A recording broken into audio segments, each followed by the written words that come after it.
Even ఇంట్లో మనకి నచ్చని కూరలు ఉన్నప్పుడు అండ్ అలాగే మన ఆవకాయ అనేది బోర్ కొట్టేసినప్పుడు ఒకసారి ఇలా ఇన్స్టెంట్ మ్యాంగో పికిల్ ట్రై చేయండి.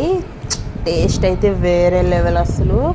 ఒకసారి ట్రై చేయండి. మనకి ఫ్రిడ్జ్లో అయితే 1 or 2 weeks వరకు స్టోర్ చేసుకోవచ్చు. ఎలా ప్రిపేర్ చేసుకోవాలి చూద్దాము. అందుకోసం పుల్లటి మామిడికాయ తీసుకుని మనకి నచ్చిన పీసెస్లో కట్ చేసి పెట్టుకోవాలి. నెక్స్ట్ ఒక ప్యాన్ పెట్టుకుని అందులోకి 50 ml groundnut oil add చేసుకుని హీట్ ఎక్కాక మనకి మ్యాంగో పీసెస్ యాడ్ చేసుకుని స్టవ్ ఆఫ్ చేసుకోవాలి. ఇందులోనే 1/4 teaspoon పసుపు, టేస్ట్కి సరిపడా salt and chilli powder add చేసుకోవాలి. 1 teaspoon వరకు మెంతులు, ఆవాలు పౌడర్ని కూడా యాడ్ చేసుకోవాలి. ఇందులోకి ఫ్రై చేసి పెట్టుకున్న కరివేపాకు, వెల్లుల్లి యాడ్ చేసుకోవాలి. అలాగే ఇంగువ కంప్లీట్గా ఆప్షనల్ అనమాట. యాడ్ చేసుకుని మంచిగా మిక్స్ చేసుకొని 5 minutes తర్వాత సర్వ్ చేసుకుంటే చాలా చాలా చాలా టేస్టీగా ఉంటుంది. ఈ కంప్లీట్ ప్రాసెస్ అంతా కూడా మనం స్టవ్ ఆఫ్ చేసుకోవాలి.